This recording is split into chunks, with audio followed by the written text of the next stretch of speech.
Nós estamos vivendo um período aí de grande ascensão tecnológica, né? Nós temos acesso a muitas coisas e nós às vezes não nos damos conta de como essas novas tecnologias afetam a família, né?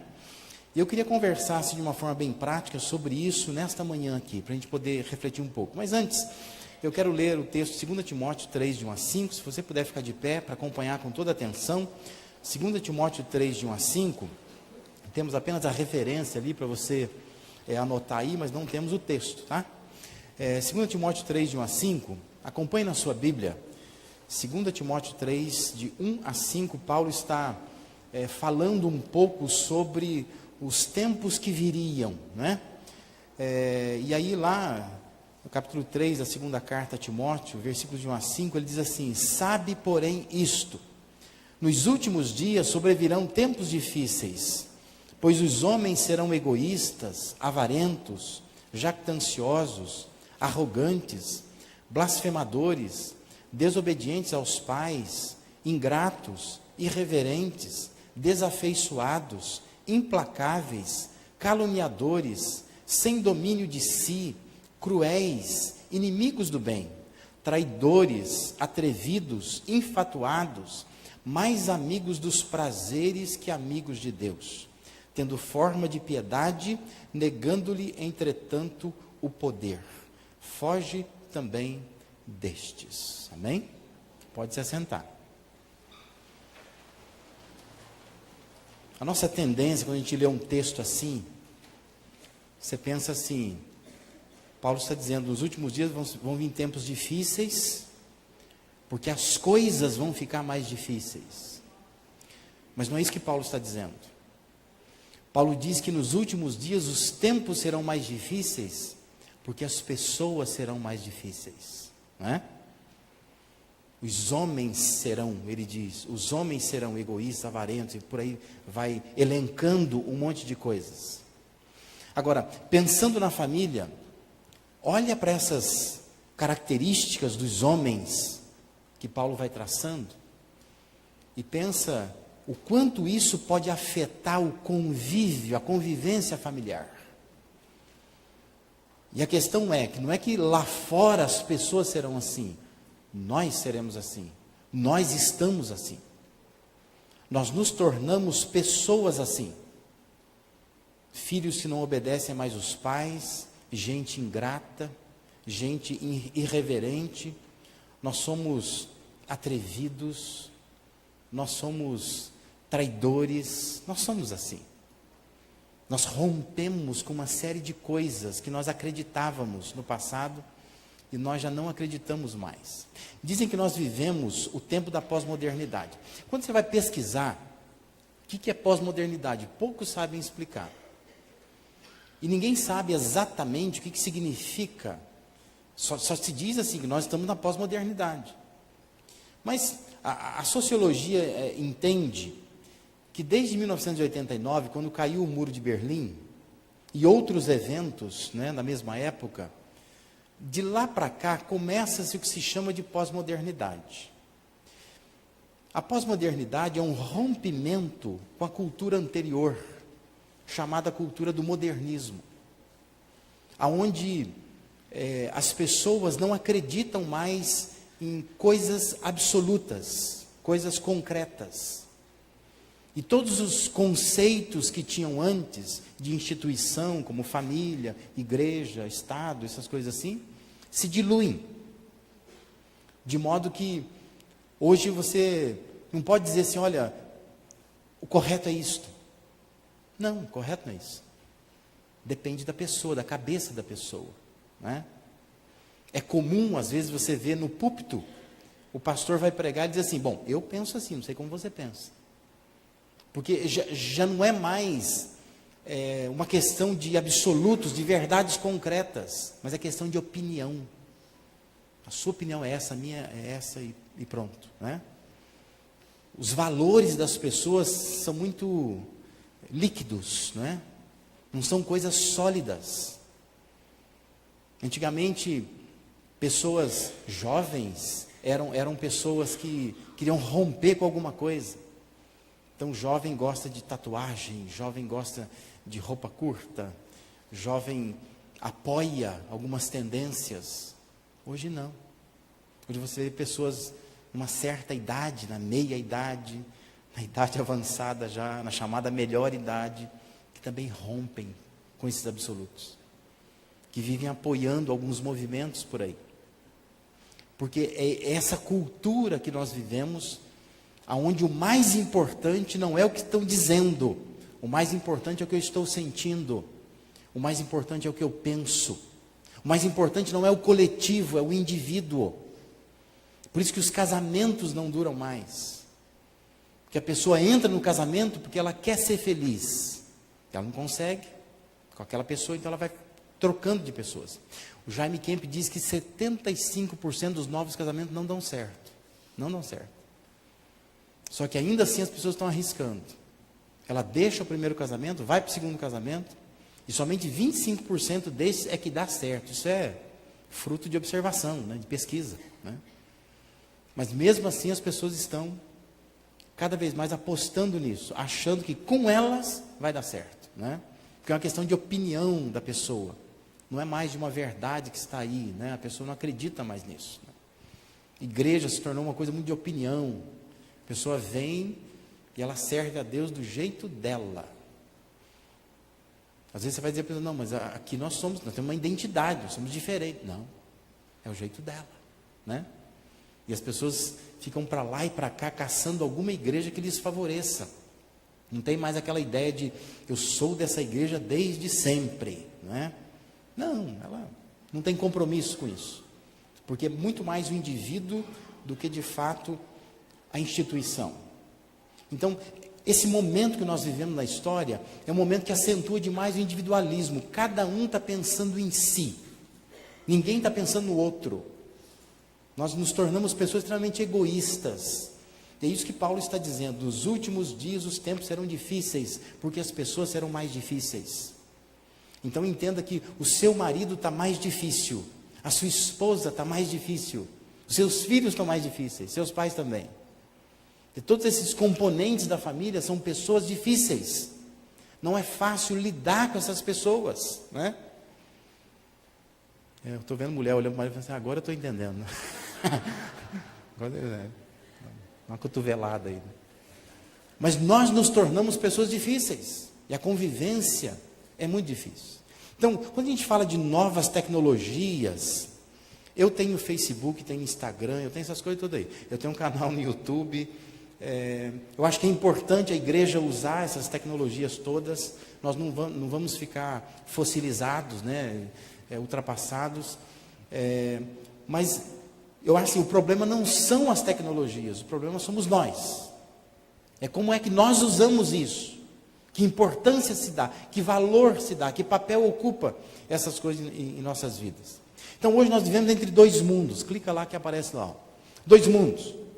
Nós temos o chamado mundo real, que todos nós conhecemos. A gente está vendo, isso aqui é realidade, viu? Você está na realidade. Você sente o cheiro das pessoas, você sente os problemas. Isso é um mundo real. A coisa não perfeita, né? O casamento não perfeito, a família não perfeita. Esse é o mundo real. Mas nós também vivemos no chamado mundo virtual, ou mundo digital. Que é esse mundo das redes sociais, das fotos, das curtidas, das compartilhadas, né? Do coraçãozinho, do parabéns, que estoura bexiguinha. Essas coisas todas. Esse é o mundo virtual. Então nós vivemos hoje entre esses dois mundos, nós estamos flutuando entre esses dois mundos. Nós precisamos aprender a lidar com isso. O mundo das coisas reais, concretas, tangíveis, que a gente pega, e o mundo da coisa que a gente não pega. Esse mundo, né, dos grupos de WhatsApp, né, essas coisas todas que nós temos hoje em dia. Existe um livro chamado Geração Digital, Riscos das Novas Tecnologias para as Crianças e Adolescentes. Duas autoras escreveram, mas diz assim, tem uma frase do livro que diz assim, o espaço cibernético, o mundo da internet, a velocidade da comunicação, se tornaram o lugar vivo de verdade, onde todos se encontram, aprendem, jogam, brincam, brigam, trocam fotos, ganham dinheiro, começam e terminam amizades e namoros. Recentemente eu lidei na igreja com um rapaz, que ele veio me dizer assim, por que o senhor acha de um namoro à distância, assim? Namoro virtual. Não dá para casar virtualmente, né? Em algum momento você vai ter que vir para o mundo concreto. Mas aí ele pegou e mostrou a foto da menina. Ó, essa aqui, ó. Quando eu olhei a foto, eu disse para ele assim, essa não é a foto dela. Não, é a foto dela. Ele, não é. Isso é uma pessoa da mídia. Aí eu fui entrar no Facebook dela e fui mostrar para ele quem era ela, de fato. Não era nada daquilo. Você vai caçando foto, até que um momento você vai lendo comentário de alguém diz assim, ô feinha. A pessoa colocou desse jeito lá. Ô feinha, por que você fica colocando essa foto dessa moça bonita no seu perfil? Se você é feinha assim. Aí ela responde. Você sabe que na resposta aparece aquela foto bonita do mesmo jeito, né? Mas ela responde assim, ó, vai te catar, cuida da tua vida. Eu falei, papai, você está vendo? Essa é ela, e tem a foto dela. O problema não é ela ser ela, não tão bonita quanto aquela da foto. Esse não é o problema. O problema é a pessoa tentar se fazer passar por outra pessoa. Aí é uma questão de caráter. É querer te enganar. É querer sair lá de onde ela está, que é muito longe daqui, e querer vir para cá. Está querendo conseguir alguém que a traga para cá, para este lugar. Vai saber com quem você está lidando.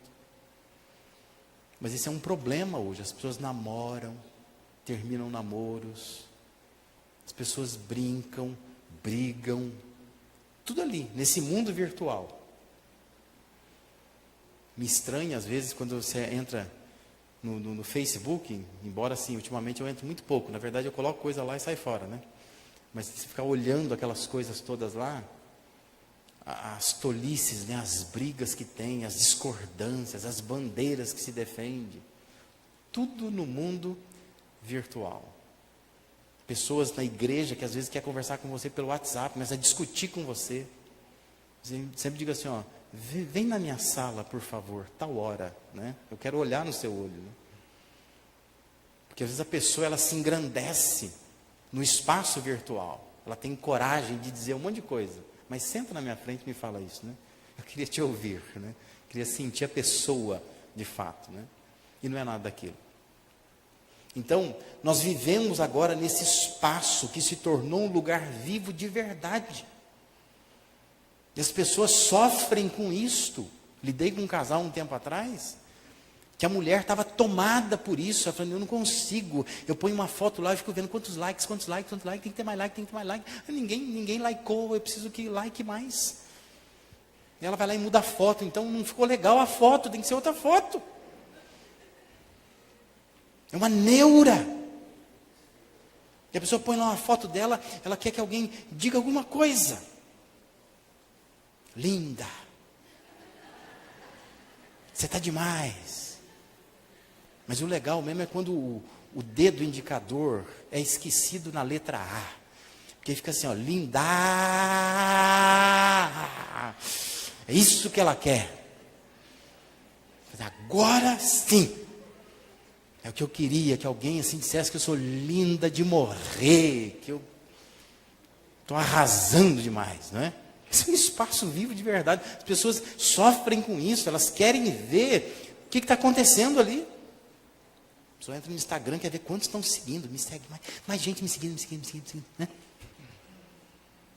Porque ela vive disso, é o espaço cibernético. Sofre com isso, se alegra com isso, né? O dia dela muda. Quando ela abre de manhã o Facebook dela, não foi só aquele joinha, agora é o coraçãozinho. Alguém diz que amou. As pessoas estão amando o que eu estou postando. Esse é o nosso mundo. E a preocupação é, o que esse mundo faz com as famílias? O que está fazendo conosco, de fato, né? Quais são essas novas tecnologias, né? Nós temos ali algumas coisas que você... Eu sei que você sabe, né? Mas vai que você exclui alguma, né? Mas essas são as nossas tecnologias, né? Celular, todo mundo tem. Antigamente celular era só para ligar, só para atender ligação. Hoje é para tudo, você imaginar. É um computador, na verdade, né? Tem Windows lá. E você consegue filmar, você consegue fotografar, você consegue gravar áudio, você consegue fazer um monte de coisas com um aparelho de celular. E o problema é que eles são caros, cada vez mais caros, e o seu já está ultrapassado. E você vem na igreja, o irmão do lado, nossa, abriu um que é fantástico. E o seu ainda é aquele de abrir assim, não, eu preciso trocar esse negócio, né? Vai gerando essa concorrência de aparelhos. Quem tem um aparelho melhor, né? Eu lembro que uns anos atrás, estava nos Estados Unidos, eu achei fantástico aquele negócio. Um americano lá, andando com ele no carro, ele tinha que mandar um recado para a filha dele, ele clicou assim no celular e falou, e o texto saiu lá. Falei, gente, eu preciso de um negócio desse. Agora já tem aqui, né? Você sabe que tem, né? O próprio WhatsApp tem esse recurso. Mas naquela época não tinha aqui. Eu fiquei, isso é que é coisa. Você fala o negócio, escreve. Mas nós vamos atrás dessas coisas, nós gostamos disso. Então o celular faz parte da vida da gente, os tablets, a própria internet, né? O Facebook, que é essa rede social que venceu lá o Orkut, que era lembra? Alguém é da época do Orkut aqui? Teve Orkut? Então, não é iogurte não, é Orkut, né? O Instagram, que é esse sistema de fotos e tudo mais, os próprios games, né? Tem alguns jogos que até se joga pela rede social, a pessoa fica te pedindo não sei o que lá, porque você tem que, ela está solicitando alguma coisa do jogo dela lá, né? E outras coisas tantas. Deixa eu te dar algumas informações. Eu sei que todo mundo é jovem aqui, então não sabe muito dessas coisas. Mas a primeira mensagem, sabe aquela mensagem chamada SMS, né, que é torpedo? A primeira mensagem foi enviada em 1992, né? Quando surgiu essa questão de enviar mensagem de texto. Isso foi em 92. Os sites começaram a surgir em 95.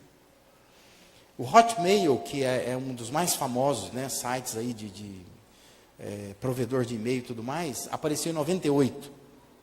Os primeiros sistemas de redes sociais, como o Orkut, o antigo lá, apareceram em 2002. O Skype, que é esse sistema de comunicação até por imagem, é de 2003. O Facebook deu início em 2004, né? Tem aí 13 anos mais ou menos. O YouTube, que é essa exibição de filmes e vídeos, surgiu em 2005. O Twitter começou em 2008. O WhatsApp surgiu em 2009. O Instagram é o mais recente, começou em 2010. Ou seja, nós ainda não sabemos lidar com essas coisas. São coisas muito recentes. Se você é muito jovem, talvez você nem sabe como é que é viver sem isto. Mas a gente vivia, né? A gente vivia sem isso. Não tinha essas coisas. A televisão era o grande algoz, né? Que a gente ficava, vira e mexe, o pastor falava da televisão, desliga a televisão, né? Hoje em dia, talvez a televisão não tenha tanto assim poder sobre nós. São outras coisas, né? A televisão enfraqueceu muito. A internet hoje acaba sendo o grande vilão, né? As pessoas estão acessando muito a internet, sendo dominadas por ela. Mas olhando para esse quadro todo, essas coisas todas modernas, úteis, eu não quero aqui demonizar essas coisas, tá bom? Nós não vamos fazer uma grande quebra de celular, não precisa ir embora não, tem gente que vai, deixa eu ir embora, porque eu acho que no final vai ter uma grande queima de celulares, né? Não vou fazer isso não, pode ficar tranquilo, né? Mas assim, eu não quero demonizar essas coisas, mas eu quero assim, te fazer pensar nos danos que essas coisas trazem, e como que nós como família precisamos reagir a isso, o que nós vamos fazer, para que possamos continuar usando essas coisas, mas de uma forma que elas não nos dominem, que a gente domine, mas elas não nos dominem. Quais são alguns perigos, então, para a família, ou para a própria vida cristã, né? Acho que o primeiro perigo é o tempo prejudicado. Isso é um problema muito sério. Todo mundo fala que não tem tempo hoje, né? Você vai tentar marcar uma visita para uma família. Ih, pastor, nossa, preciso ver um horário. Hoje eu marco visita na minha igreja com 15 dias de antecedência, mais ou menos. Você não consegue dizer, amanhã eu vou passar na tua casa. Ih, não vou estar lá não. Você não consegue. Chegar de surpresa, então, nem se fala. Não dá. Antigamente era tão comum, né? Quando eu fui pastor lá em Minas Gerais, eu vou lá comer um queijo ali, um café na casa da irmã. Você passa lá, está lá. Hoje não. Vivemos a crise do tempo. Ninguém tem tempo mais. Vivemos aquela síndrome de Marta, né? Estamos ocupados para lá e para cá, correndo atrás de muita coisa. As pessoas gostam disto, né? Uma coisa que nós apreciamos, né? A gente vem para a igreja com o uniforme da empresa, porque eu trabalho muito. Negócio doido, sai toda hora para atender o celular, porque afinal de contas, o mundo vai parar se eu não atender. Então, nós gostamos dessa coisa do estar ocupado, do estar tomado de coisas, né? Todo mundo gosta. Não, eu sou muito ocupado, né? Liga para cada irmão, está dormindo? Não, dormindo não. Aqui a gente não dorme não, a gente faz coisas. A pessoa está operando o tempo todo, né?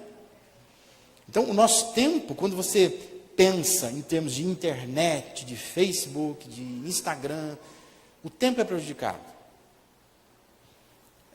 O Marcondes, ele diz assim, o que mais marca o período tecnocêntrico da nossa cultura é o uso das tecnologias de comunicação e informação. São uma espécie de contraponto a uma sociedade que se torna cada vez menos social, onde as pessoas têm cada vez menos tempo para as outras, para os amigos. Uma sociedade, portanto, de progressivo isolamento. Esse é um perigo. Nós estamos cada vez mais nos isolando, porque nós vivemos num mundo que não é o real, é um mundo virtual. E nós não temos tempo mais para as pessoas, não tem tempo. Por exemplo, se você abre o seu Instagram, experimenta fazer esse exercício, marca no relógio a hora que você abrir e a hora que você vai fechar. Você começa a correr o dedinho assim, você começa a ver, vou curtir isso aqui. Abre o seu Facebook, marca no relógio a hora que você entra. E veja quanto tempo isso toma de você. Eu tenho lidado com casais, por exemplo, que dizem assim, que chegam do trabalho, comem rapidinho, aí tomam um banho, aí os dois deitam na cama e cada um com seu celular, olhando as coisas. Olha o tempo prejudicado. Eu falo para os casais, tem coisa melhor para fazer na cama, sabia? Eles nem sabem mais do que eu estou falando, né? Porque eles ficam atrás disso. Cada um na sua, sabe? Lembra da música popular lá? Cada um no seu quadrado. Cada um no seu quadrado. Cada um tem o seu espaço. O seu espaço é o celular. Celular com senha. Celular que identifica, né, pela digital. O celular agora identifica pela íris do olho, né? Ninguém mexe, é meu. Tudo espaço reservado. Mas quanto tempo esse mundo seu toma de você? Quanto tempo você fica ali? Quanto tempo? O tempo da família é prejudicado. Então, hoje nós não temos tempo para nós mesmos. A pessoa não se cuida mais. Outro dia falando com uma mulher grávida, ela disse, puxa, eu precisava caminhar. O médico diz, mas não acho tempo para isso. Precisa, sua saúde, o médico disse, mas não consegue caminhar, não consegue ir numa academia, não consegue. Mas aonde que está o tempo dela? Teclando alguma coisa, vendo alguma coisa num mundo que não é real, é um mundo virtual. Então nós não temos tempo para nós mesmos, não temos tempo para a família, não tem tempo. Você não acha tempo. Eu converso com muitos casais toda semana e eu tenho que dar como tarefa, pelo menos uma vez por semana, vamos sair juntos, vamos ter um tempo juntos, vamos desligar a televisão, vamos parar com o celular, deixar o celular do lado. Não tem tempo para a família. Comem com o celular do lado, toda hora fica olhando, fica olhando. É médico. Tem alguém que vai nascer, né? Alguém que vai morrer. Mas não é médico, não é nada, não tem emergência nenhuma, mas ele ouviu o barulhinho, opa. Em casa nós temos essa regra, né? Estamos na mesa, celular do lado, não do nosso lado, não interferindo, que é o tempo nosso de família. Senão o tempo vai ser prejudicado. Não temos tempo mais para Deus. Porque a gente está tão nisto, né? E a gente acha que se você entrar na rede social e você ler um versículo lá, que foi o pastor que postou. E se o pastor postou, eu li. E se eu li, é a palavra de Deus. Se é a palavra de Deus, pronto, já fiz meu devocional hoje. Não vou nem na igreja domingo. Né? Mas não é assim? Tem um monte de gente que não vai na igreja mais. Porque ela diz que ela assiste lá alguém, um pastor lá falando na internet. Olha, para mim, estou alimentado, barriga cheia. Não preciso nem ir na igreja mais. Não temos tempo para Deus mais, porque a gente vai pegando nosso tempo, vai se envolvendo com questões mais virtuais, né? Não tanto no mundo real. O Salmo 90, versículo 12, é bem conhecido, diz: ensina-nos a contar os nossos dias, para que alcancemos coração sábio. Nós nem sabemos contar o nosso tempo mais, a gente está envelhecendo, não está vendo. E pior, nós estamos envelhecendo sem amadurecer. Gente que não sabe o que é maturidade, mas está velho já. Os sinais do tempo estão no rosto, no cabelo, na barriga, né? Mas não percebe que não está amadurecendo, porque está envolvido tanto com questões tecnológicas, que não vive a vida real de fato. O tempo está muito prejudicado, né? Um outro prejuízo que eu acho que traz, é um perigo para a nossa família, para a nossa vida, é a saúde afetada. Tem uma autora, que ela é médica psiquiatra da UERJ, ela diz assim: conviver, ela faz uma jogada de palavras, né, do conviver com conviver, num mundo em constante e cada vez mais veloz transformação, pode ocasionar riscos e problemas à saúde, durante uma fase de crescimento e desenvolvimento, onde talvez a maturação cerebral seja estimulada por tantas imagens coloridas em pixels que formam confusões e também problemas de memória e de concentração. Temos um problema sério de concentração. As pessoas não conseguem guardar mais nada. Antigamente era tão bonito, você vê a pessoa, criança vem na frente, decora versículo, fala versículo de cor, versículos grandes de cor, a gente conhecia a Bíblia de cor. Não temos mais essa capacidade. Mês de maio passado, nós tivemos o Hernandes Dias Lopes pregando na nossa igreja numa quarta-feira, um culto da família. Eu fico impressionado com o Hernandes. O Hernandes tem uma cabeça gigante. Ele fica falando, ele não lê nada. Não lê em lugar nenhum. O texto bíblico, ele manda a gente ler. Se você ficar olhando para ele, você vê que ele não está lendo nada. Ele tem um texto bíblico de cor na cabeça dele. Eu fico pensando quantos, como Hernandes Dias Lopes, nós teremos daqui por diante, né? Gente que consegue gravar coisas na cabeça. Nós não conseguimos mais gravar as coisas. As pessoas não sabem nada, tem que ficar lendo o tempo todo. Fui professor durante muitos anos. E no ensino superior, os alunos já não estudam mais. Os alunos não são capazes de guardar mais nada na cabeça. Ficam copiando da internet, é copiar e colar. Já corrigi trabalho de gente famosa, né? Porque o sujeito me entregou o trabalho da pessoa famosa com o nome dele. Tá bom demais isso aqui, né? Aí vou lá, coloco uma frasezinha daquela no Google, eu descubro quem é o autor. Falei para o cara: para esse autor 10, para você 0. Que você copiou. As pessoas não estudam mais, porque elas ficam enfiadas nesse negócio de uma vida cibernética, que ela não tem mais tempo para a vida real, para querer saber de fato, né, as coisas. Então, aonde que a saúde é afetada? Alguns itens aí. É a perda da capacidade criativa. Nós, crianças e adolescentes, não tem mais criatividade, é um problema, né? Lembro que eu fazia caminhãozinho. Um pedaço de tábua e uma capota velha de um caminhão, para mim, virava um caminhão lindo. Quando eu era criança, eu tinha uma frota de caminhões. Eu fui muito rico. Tinha uma transportadora. Eu pegava qualquer coisinha da natureza e fazia daquilo frutos para entregar no Ceasa. Caixinha de fósforo, enchia aqueles negocinhos, aquelas folhinhas, toda era alface, era couve, era rúcula. Tudo na minha cabeça. Eu enchia o caminhão daquilo, levava até o Ceasa, entregava. Era uma beleza. Meu sonho era ser caminhoneiro. Um dia eu vou ter um caminhão desse, de verdade. A gente ia criando as coisas. Qualquer meia velha virava bola. A gente ia brincar com aquilo lá, se divertia com aquilo. As crianças hoje não têm mais capacidade de criação, elas não criam as coisas. Perdeu essa capacidade de criatividade.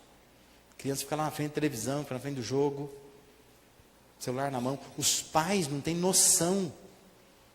Criança muito pequena já tem celular na mão. E sabem mexer mais que o pai e a mãe.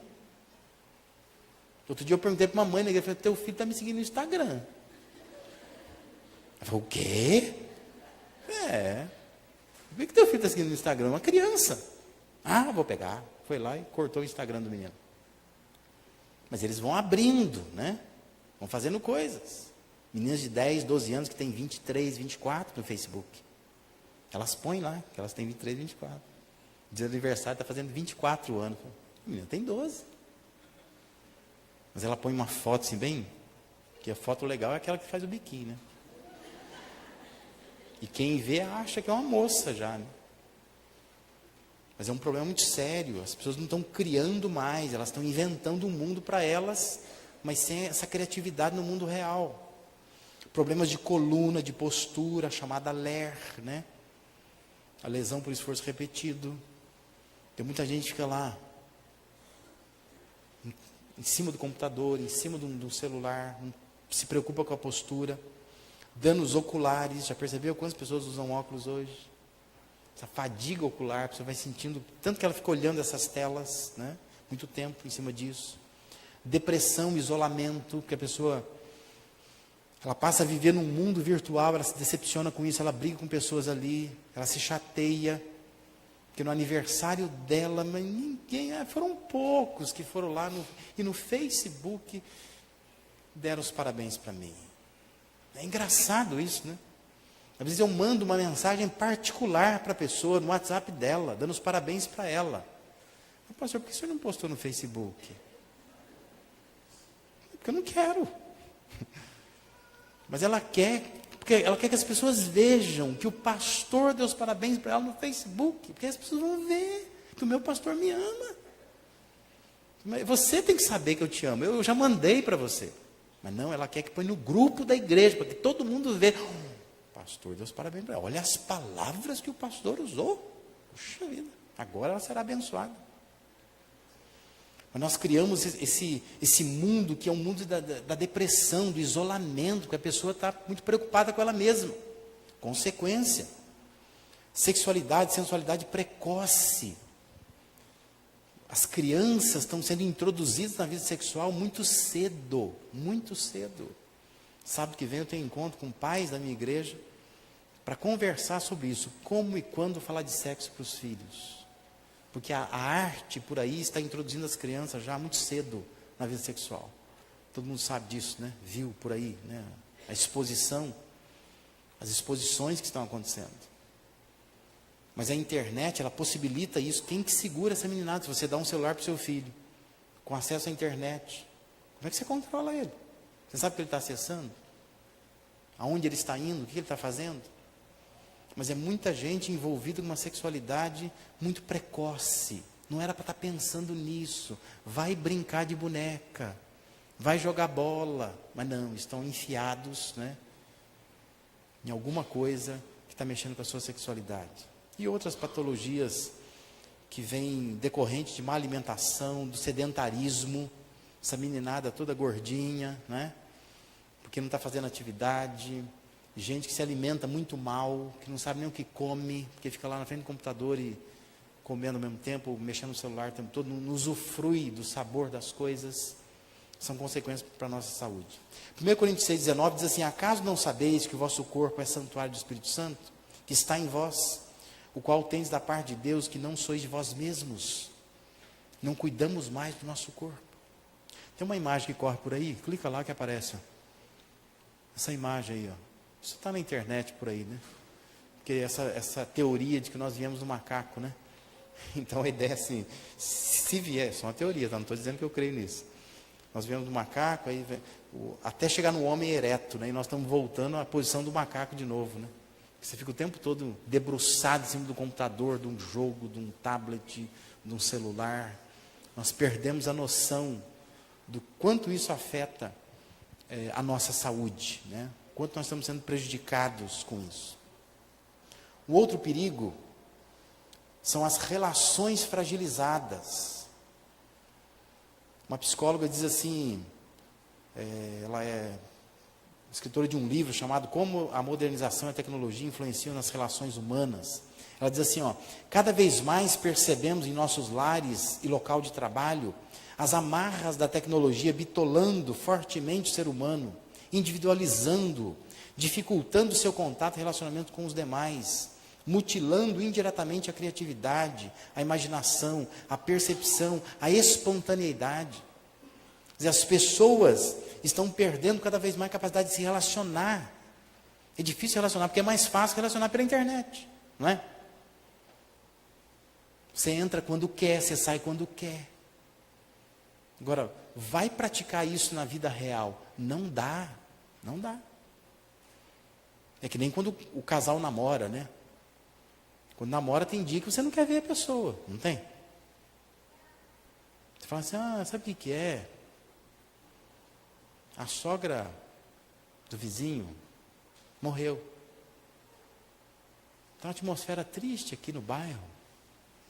Vamos sair hoje não? Não sai, não vê. Você não está afim. Inventa uma desculpa qualquer. Agora, quando você casa, você está dormindo, você abre o olho, ela está lá. Tem dia que você levanta e fala assim, o que você está fazendo aqui? Sai daqui. Não quero ver você. Mas ela está lá, olhando para você. Aquele cabelo horroroso. Tem que cuidar daquele cabelo, tem que lavar. Não é? Esse é o mundo real. Vou voltar para casa, trabalhei o dia inteiro, voltar para casa. Não estou afim de ver ninguém. Chega lá, o teu marido está lá. Sentado no sofá, assistindo televisão, querendo janta. Meu Deus. Onde eu fui amarrar meu burro? Né? Não é? Esse é o mundo real. O mundo real é assim, você tem que se relacionar com as pessoas. O mundo virtual, não. Fica uns 3 dias sem entrar. Ver se alguém sente falta de mim. Saio do grupo. É legal isso, né? Sair do grupo. Fulano saiu, né? Sai do grupo. Daqui a pouco ele volta no grupo, né? E fica. Porque no mundo virtual você faz isso. Mas no mundo real não dá. Só que a gente vai perdendo cada vez mais essa capacidade de se relacionar. A gente não se entende mais. As pessoas não têm paciência mais para conversar umas com as outras. Porque elas constroem esse idealismo, né, do mundo onde tudo funciona bem. Onde tudo é perfeito, onde a maquiagem é perfeita, né? Onde tudo funciona. E no mundo real não funciona assim. Tem dia que o casal não se entende, tem dia que o filho parece estar possesso. Esse menino está possesso. Tem mãe que liga para o pastor, o menino está possesso, não é possível. Tem demônio aqui. Deve ser uma legião, porque ele não para, não dá sossego. Está possesso, não, cuida dele, né? Porque tem dia que o menino está elétrico, não sabe o que fazer com tanta energia. Esse é o mundo real. Nós precisamos aprender a nos relacionar neste mundo real. E cada vez mais estamos incapacitados de fazer isso. Então, algumas consequências nessas relações é a falta de diálogo. As pessoas não sabem conversar mais. Tem gente que conversa pelo Facebook. E tem uns casais, ajuda a gente, né? Que o casal ele faz um Facebook que é um perfil dos dois. José Maria juntinho. Entendeu? Aí eles começam a conversar entre eles. Mas quem é que está falando? Eu não sei quem está falando. José e Maria juntinho diz lá. Saudade de você. Aí José e Maria juntinho responde assim, eu também. Mas quem é que está falando? Eu não sei quem está falando. Que é um perfil só. Eles ficam conversando entre eles. É, né? Uma coisa absurda. Né? Mas nós perdemos a capacidade de dialogar, de conversar, de sentar, de olhar para o olho do outro. Não se olha mais. Porque nós estamos acostumados com esse mundo virtual. A diminuição do contato físico. Gostei desse negócio de abraçar aqui. Lá na igreja é assim. Tem que dar 6 abraços. Se não der 6 abraços, você não continua o culto, né? Tem que dar 6 abraços. A gente precisa ter contato físico. Nós não temos mais esse contato físico, porque vai diminuindo. É só virtual, virtual, virtual. A pessoa se isola completamente, né? O desinteresse pelas questões da família, a pessoa fica desinteressada. Deixa ela falar, né? A gente vai acostumando a ser assim. A pessoa quer discutir a relação, discutir relação. Imagina. Ela não quer discutir mais. Ela não quer conversar sobre isso. Ela não tem interesse pelas questões da família. Não quer sair mais para fazer compra de roupa para o filho. Compra na internet. Pede lá, entra lá no site, pede. Não. Perdeu-se essa capacidade de sair, de resolver questões, problemas, né? Precisamos fazer isso. Nós a gente fica trancado em casa, resolvendo tudo de lá mesmo. A violência verbal e física, muitas vezes, as pessoas perdem a paciência. Que elas se acostumam tanto com esse mundo perfeito, que quando vai para o mundo real, elas não conseguem mais lidar com os relacionamentos. Gente violenta, agressiva. Isso é resultado de um contato exagerado com essas questões virtuais. A confusão entre mundo real e virtual, essa distorção da personalidade. Tem gente que é assim. Ela acha que ela está no Facebook o tempo todo. Ela não vive mais no mundo real. Ela confunde as coisas. Tem criança que acha que está dentro de um joguinho, sabia? Eu já fui em lares, em casas, que o menino fica lutando com alguém. Ele está vendo alguém, está lutando o tempo todo. Esse menino vai quebrar a casa. Porque na cabeça dele ele está dentro do joguinho. Ele se enfiou lá dentro. Ele não sabe mais o que é realidade. E está tão envolvido com isso que não percebe mais. Bom, esses são os perigos que eu acho que nós estamos correndo. Nós precisamos nos atentar para eles. Mas quais são alguns caminhos para a família? O que fazer diante disso? Deixa eu concluir passando isso aqui. Em primeiro lugar, eu acho que um caminho é o crescimento espiritual. Deuteronômio 6, versos 6 e 7, dizem assim: estas palavras que hoje te ordeno estarão no teu coração. Tu as inculcarás a teus filhos, e delas falarás, assentado em tua casa, andando pelo caminho, e ao deitar-te e ao levantar-te. Um dos caminhos é a gente buscar um crescimento espiritual. Especialmente os pais precisam, como diz o texto, inculcar nos filhos as coisas de Deus, de uma forma dinâmica. A gente precisa aprender a fazer isso. Porque como a gente vive essa era do individualismo, o pai fica dizendo assim, a hora que ele crescer, ele decide o que ele vai fazer. Você sabe o que ele vai fazer, né? Curioso que uma criança muçulmana, aos 6 anos, sabe o Corão quase de cor. Sabia disso?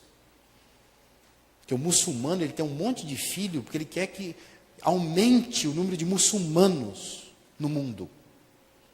Porque quando um muçulmano tem um filho, ele diz assim, meu filho vai ser muçulmano. Eu vou fazer de tudo por isso. Nós não. A gente tem filho e diz assim, deixa ele decidir, né? E acha que Deus vai cuidar. Deus vai cuidar. O filho é teu, você tem que cuidar, né? Você precisa aprender a inculcar como Deus determinou na cabeça dos filhos, falando em casa, andando pelo caminho, ao deitar, ao levantar. Nós precisamos crescer espiritualmente. E precisamos deixar um pouco essas coisas virtuais para dar tempo para isto. Tempo para a família, tempo para ensinar. Ontem eu peguei no pé dos homens aqui, né?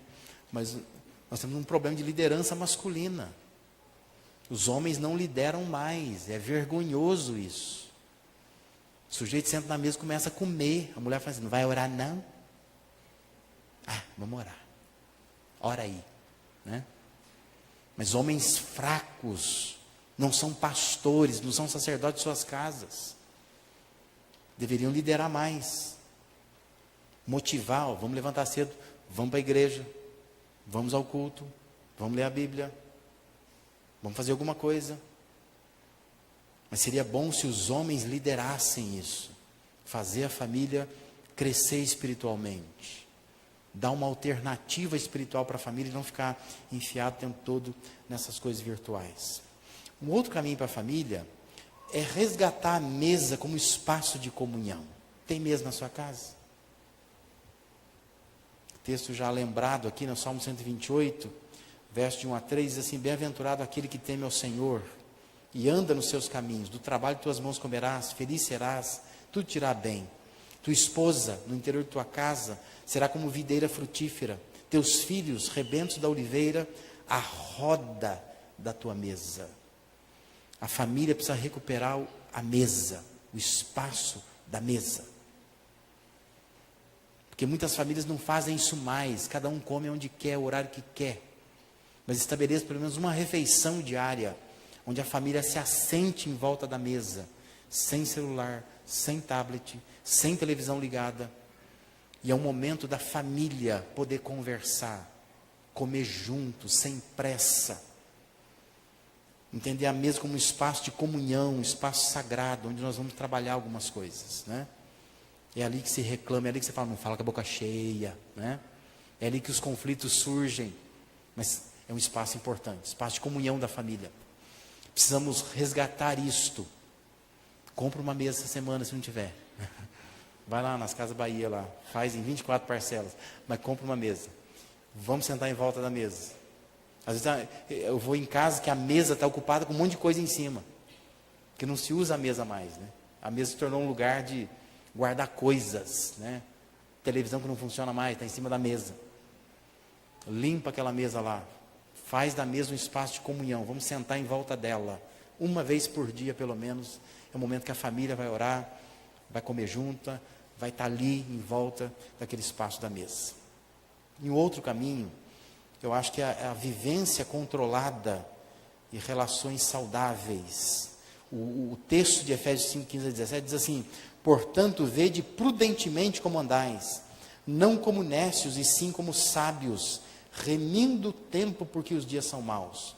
Por essa razão, não vos torneis insensatos, mas procurai compreender qual a vontade do Senhor. Paulo diz, vede prudentemente como andais. A ideia literalmente é, anda pisando em ovos. Aprenda, no seu contexto da família, você tem uma vida regrada. Uma vida onde você está preocupada com o controle dessa vivência. Não deixa a coisa rolar, não deixa o dia rolar. Eu tenho lidado com pais que dizem assim, pastor, não adianta falar mais não. Adianta, fale. Quando meu pai falava, meu pai tem 86 anos hoje, mas quando meu pai falava comigo, eu não gostava. Mas vez por outra, na conversa com alguém, com os meus filhos, eu digo assim, meu pai dizia tal coisa. Eu lembro do que ele me dizia. Fale. De novo, vou pegar no pé dos homens. A palavra do pai é muito importante. Às vezes o filho quer ouvir a voz do pai. O que o pai tem a dizer? Muitas vezes o pai diz assim, pergunta para tua mãe. Fala com a tua mãe. Já falou com a tua mãe? Não passe o comando da sua casa. Deus disse que você, homem, é a cabeça do seu lar. Não é que você tem que ser. A Bíblia diz que o marido é a cabeça, não é que tem que ser. Ser ou não ser cabeça não é uma coisa que está no poder da sua decisão. Deus decidiu que você é. A sua decisão é ser uma cabeça boa ou cabeça ruim. Só isso. Tem muito homem que a cabeça é ruim. Ou cabeça ruim, né? As coisas não funcionam debaixo dele, porque ele é uma cabeça ruim. Seja a cabeça da sua casa. Controla a vivência da sua casa. Fale. No Antigo Testamento nós vemos várias histórias assim. O filho não queria deixar o pai morrer, sem que o pai falasse, proferisse a bênção sobre ele. A palavra do pai é importante. Fale. Nós não gostamos de falar, não é? Mas é importante essa vida controlada, essas relações saudáveis. O texto diz, remindo o tempo, que os dias são maus. Aprenda a trabalhar com o tempo, trabalhar com a família, com os relacionamentos, para ter bons relacionamentos nesse ambiente familiar. Estabeleça horários, organize dia, priorize as grandes coisas, porque a gente vai colocando pequenas coisas, esquece das grandes. Entenda que a família é algo importante na sua vida e você é importante para a sua família também. Quero terminar deixando Provérbios 25, 28, que diz assim, como cidade derribada que não tem muros, assim é o homem, pode ser também a família, que não tem domínio próprio. Como uma cidade, lembra que no contexto do Antigo Testamento as cidades eram cercadas por muros. Se a cidade não tem um muro, ela fica vulnerável. Fica fácil de alguém entrar e atacar. E o texto diz, assim é o homem, é a pessoa que não tem domínio próprio. Você pode ter tudo isso que a gente está dizendo aqui. Pode ter Instagram, pode ter Facebook. Não estou dizendo que isso é uma coisa absurda de se ter e demonizando tudo isso. Mas o que eu quero que você pense é se você tem domínio dessas coisas. Se as coisas estão sob controle. Se tem horário para isso. Se tem momento certo para isso. Ou se isso é uma coisa que está atrapalhando demais a sua família. Está trazendo uma fragilidade no seio da família. Talvez você tenha que pensar nessa manhã. Alguém vai ter que tomar alguma postura. Alguém vai ter que reunir e dizer, olha, vamos mudar alguma coisa? Vamos ver o que a gente faz? Não precisa fazer uma queima de celulares, uma quebra de TV, né? Não precisa fazer isso. Mas faça alguma coisa dentro de você. Eu preciso aprender a ter domínio próprio, aprender a dominar, porque senão eu vou ser como uma cidade que não tem muros, não tem proteção nenhuma. Amém?